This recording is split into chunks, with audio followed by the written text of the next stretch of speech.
Bunga tembakau, meski terdengar tidak biasa, ternyata bisa dimanfaatkan menjadi olahan. Bunga tembakaunya mau kita olah jadi sego buntel kembang bako. Emang enak, Bu? Enak. Sebelum dimasak, bunga tembakau harus dipisahkan dahulu dari getahnya.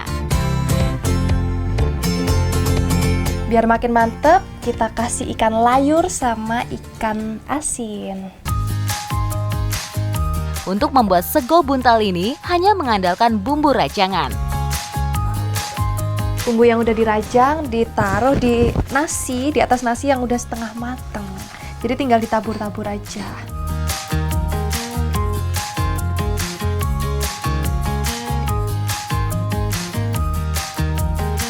Kalau udah kemerangseng tinggal dikukus. Kurang lebih berapa lama, Bu? 30 menit. 30 menit aja.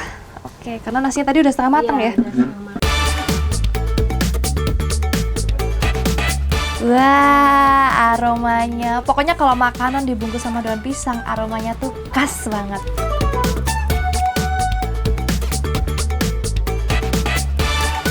Oke, mumpung masih hangat-hangat, waktunya kita makan. Tadi Bapak mana, Bu? Pak, dibalik dulu. Pak, ayo makan.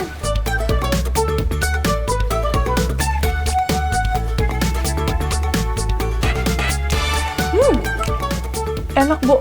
Pahit nggak, Mbak, bunganya? Pahit mirip kayak daun pepaya. Oh iya. Tapi kalau dicampur sama ikannya, sama nasi yang anget, tambah bumbunya tadi, perpaduan rasa yang pas banget. Mantep ya.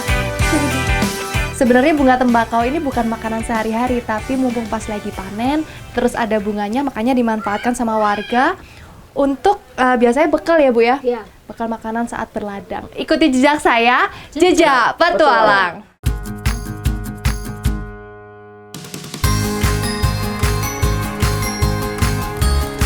Daun-daun tembakau yang telah dipanen masih perlu pengolahan sebelum sampai pada konsumen akhir.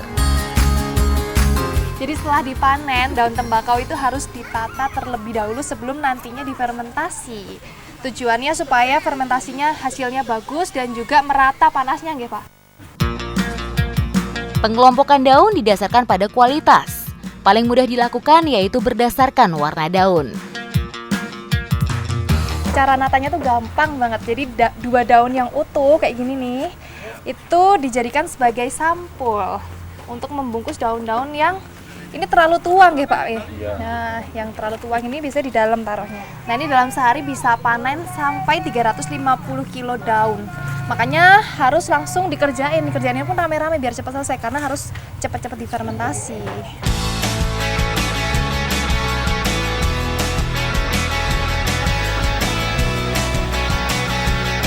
Ternyata nggak cuma orang yang punya kamar, tembakau juga punya kamarnya masing-masing. Jadi kamarnya ini berdasarkan berapa hari si tembakau ini difermentasi. Dan ini aromanya menyengat. Jadi cara natanya pun nggak boleh sembarangan. Ini harus sejajar gini dan harus berdiri ya, Mas ya? Iya. Karena nanti ada proses penguapan biar panasnya tuh merata. Kalau gini nanti dia panasnya nggak naik, tapi malah di dalam jadi hasilnya kurang bagus. Gitu.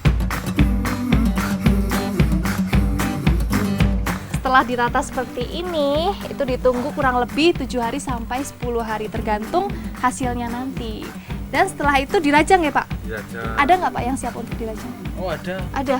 Oke, ya wis, kita rajang aja. Ikuti jejak saya, jejak petualang.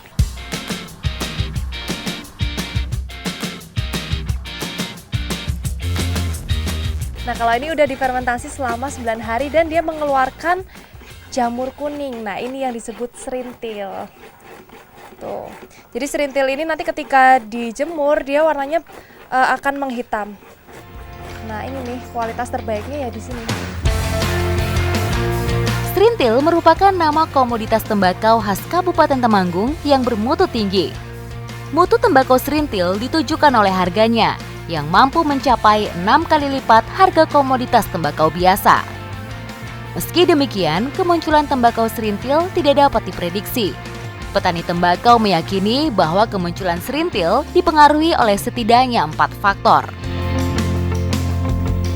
menariknya kalau tembakau yang ada serintilnya ini tuh membawa keberkahan buat para petani.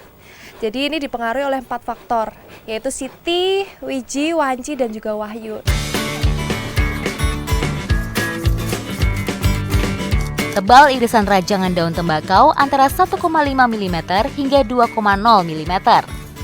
Pisau yang digunakan untuk merajang harus selalu tajam, agar hasil rajangannya baik dan seragam. Nah kalau udah dirajang, ini harus cepet-cepet dianjang. Walaupun sebenarnya cuaca masih kurang ini ya Pak ya, kurang bagus ya, masih mendung. Tapi nggak apa-apa, yang penting digelar dulu.